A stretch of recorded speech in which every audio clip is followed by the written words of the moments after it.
Welcome back to Backstage. Buzz, let's get into today's rumors because while you were sleeping, things were happening. Former WWE announcer Todd Grisham told Chris Van Vliet that Kevin Dunn once said his voice was too high-pitched and that maybe he should start smoking cigarettes to get it lower. Now, after everyone in the room laughed, Kevin Dunn said, "I'm serious. You should start smoking cigarettes." And if you have not checked out this interview with Todd Grisham, it is one of the best interviews Chris Van Vliet has done because there are certain wrestlers like Seth Rollins or, Drew McIntyre, Becky Lynch. We've heard her do many, many interviews over the years. So you're getting information, but you're not getting new information. Todd Grisham talking about Vince McMahon screaming in his ear over and over again. We're talking about the time that Christian returned to the WWE and Vince told Todd, just to make sure you just say the word, it's Christian. Don't get excited. Don't make it this huge moment. It's Christian. And Todd Grisham said, since that occurred on the WWE ECW show, people still go up to Todd and say, "What the hell, man? Why are you so rude to Christian?" It is one of, again, as I emphasize, one of the best interviews I have heard. And Todd Grisham really doesn't do many interviews. So when he put out all this information talking about how Jim Ross has been fired multiple times and Todd Grisham was told to go out and pretty much insult Jim Ross in Oklahoma in his hometown, it is one of the best. As I mentioned, it's something that you should really check out. But also, WrestleVotes Radio says that the WWE is making a documentary about John Cena's retirement tour. The documentary is expected to be released on Peacock in 2026. Now, the WWE for so long was the best at putting out documentaries, especially at such a high pace. But now we've heard stories about the NWO and the Four Horsemen and Ric Flair and Hulk Hogan. We're looking for new stories. And for a long time, I really enjoyed that the WWE would put out documentaries about the pay-per-views about a week later. Now they stopped doing that after WrestleMania with The Rock and Roman Reigns and Seth Rollins and Cody Rhodes, how there was so much controversy surrounding that event building towards it, where we were going to get certain matches, then we didn't get those matches. I think the WWE has been cautious about releasing things like that right away because they want to make season 2 of Unreal, which is 100% coming out next year. Now, per Fightful Select, a promotional crossover between the WWE and Stranger Things is expected to happen soon. Now, if you think about it, in reality, this has already happened, but not in an official manner, where Rhea Ripley was L11 from Stranger Things a few years ago when WWE went back to Hollywood, and they actually had the classic scene of Rhea Ripley crushing a Coke can, but Elle does that on, season 1 of Stranger Things. I'm very interested to see this because Stranger Things is ending, yet when you would go to Vegas for anything at WrestleMania, AEW, you would see this room. It was a Stranger Things room on the Strip.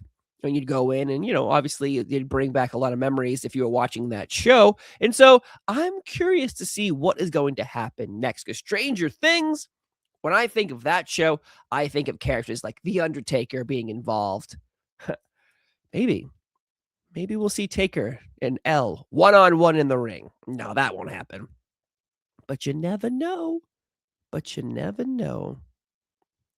Also, Wrestling Observers Radio's Dave Meltzer claims that the WWE is marketing Maxine Dupree as a wrestler who works really hard to improve instead of being pushed because of her looks. Now, there again is this GIF going around where the camera starts on Maxine Dupree laying down. She does a nip up, and then she licks her lips. So I'm going to have to call false on that, Dave Meltzer, because in reality, well, why is she licking her lips? Is she hungry for competition? Or is she just acting sexy? And listen, Rhea Ripley does it. A lot of women wrestlers do it where they're coming out there and they're licking their lips. They're making twerking, they're dancing. And I think in wrestling, it's very hard because men are coming out pretty much in their underwear. And you're seeing these men, and you're like, wow, look at these athletes. But when women come out, it's a whole different story because if you see the stats, more men watch more men watch wrestling than women. It's just statistically there. And obviously, women watch wrestling too, but there are more men watching it. And so when you have all these women coming out wearing what we perceive as, bras and underwear and your ass is hanging out, people love that. And they also respect the women wrestling. Stephanie Valquer recently has got an interview saying she doesn't want to be just known as the Devil's Kiss, but the WWE has highlighted the Devil's Kiss. When you see her ass going up and down in the air with another woman's face between her legs, come on. I know it's a wrestling move, but in reality, what suggestions are you putting out there? I know some people will 100% disagree with this, but there's a lot more men watching the women grope each other and do all these crazy things. So Maxine Dupree, I respect all the work she has put in, because go back 2 years ago and the way she is now, I'm not saying it's night and day, but there has been improvement over and over and over again. So we will see if the audience accepts her as a wrestler versus, sex appeal. Because her match with Ivy Nile, that was planned out because Ivy Nile and Maxine Dupree are friends. So they're clearly training with each other. This was a great outing for Maxine on Raw because it really showed you, oh, she knows what she's doing, but she's also working with someone who she's training with.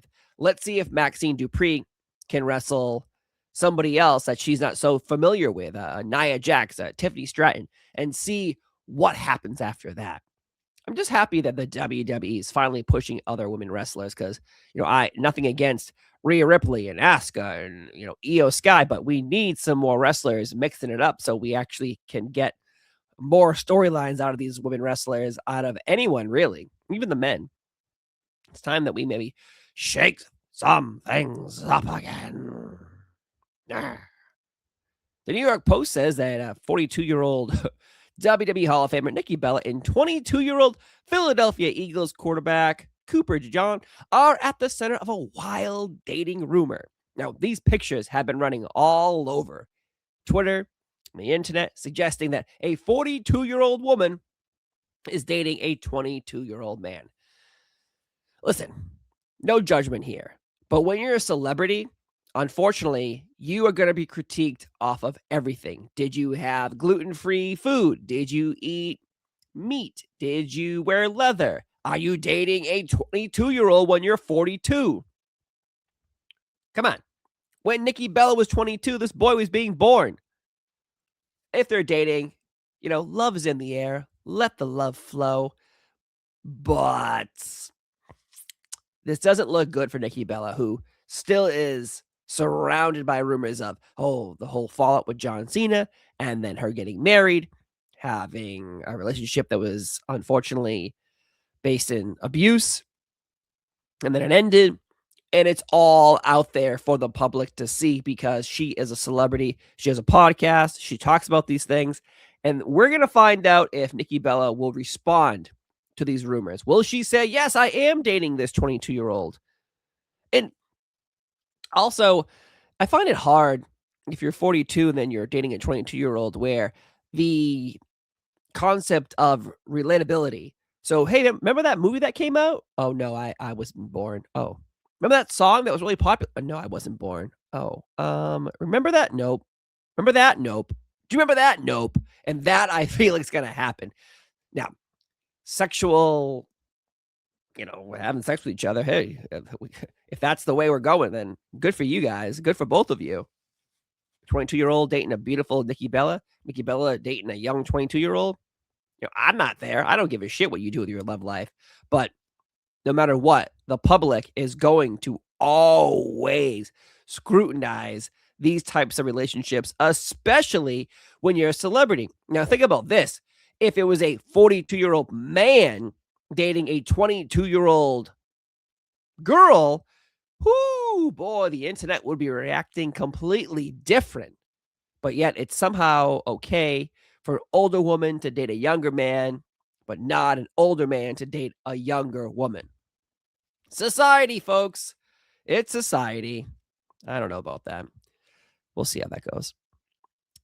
I feel bad for both of them because that you can't escape. You cannot escape that level of scrutiny. It's just unfortunate that you will never be able to escape that because you are a celebrity, and that's the way it goes. Also, a source told Front Office Sports that the WWE and Fanatics plan to extend their podcast network that is currently includes, of course, Stephanie McMahon, Undertaker, Logan Paul, Cody Rhodes. Now, they have been searching for new talent for new programming. It sounds like there is a push to move more video broadcasts of the podcast to Netflix. Now, I'm guessing because Netflix will pay a large sum of money to have more original WWE content. But at the same time, YouTube, that's where a lot of people are taking all these shows in, and forever YouTube will be there. Because in 20 years, maybe Netflix isn't paying for a WWE podcast, but your YouTube channel and your videos are still up there, so suddenly you're still making money. But I'm taking a wild guess that Netflix will be like, listen, we'll give you $2 billion, and we'll take all of your content. Oh, shit, all this money? Okay, let's do it. The WWE has been uploading a lot of original content that they had from, the 90s and the 80s and the 2000s to the WWE Vault channel because, unfortunately, this month is the last month that the WWE will have their content on Peacock, their old library content, that is. You will not be able to watch the 1992 Royal Rumble or WrestleMania 17 or old episodes of Raw from the Attitude Era. It is done. And it's sad because that was the place you could go. Before that, you had the WWE Network that had everything. Every episode of Monday Night Raw, every episode of SmackDown, Sunday Night Heat, Velocity. It's sad because that's where I go to watch old school wrestling. I don't want to have to keep watching bootleg versions of Wrestling Challenge or Livewire or Mania on YouTube or Daily Motion. It's becoming a problem. I want to be able to watch my old school WWE programming easily. Not, oh, you don't have ESPN?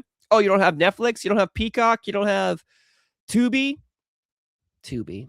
That's where it all should go. It's Tubi. But I'm very interested, to see what's going to happen next because that John Cena documentary is going to be outstanding, but it's going to be obviously recorded in a way and edited in a way that fans won't critique it. They'll say, oh, okay, I really enjoyed that. And that will erase the bad taste in our mouths. And I think that's what this is, some people love the retirement tour. Some people hated it. So the people who hated it are going to watch this documentary. And maybe after they'll say, oh, you know what? That was okay. That was decent. And I don't know. The WWE certainly knows how to make documentaries. Even the video package that aired on Raw after Saturday night's main event, John Cena's last match, they dubbed in cheers and "We want Cena" and "We love you, Cena" over "F you, Triple H." So we'll see how all that breaks down. But in reality, like I said, you need to go watch that Todd Grisham interview with Chris Van Vliet. It is so damn good. And I'm very interested to see what happens with the WWE and Stranger Things, because that to me is just intriguing all by itself. So in reality, thank you so much for watching and listening to another edition of the Backstage Buzz. I'm Steve. Have a wonderful day, and we'll see you next time. Bye-bye.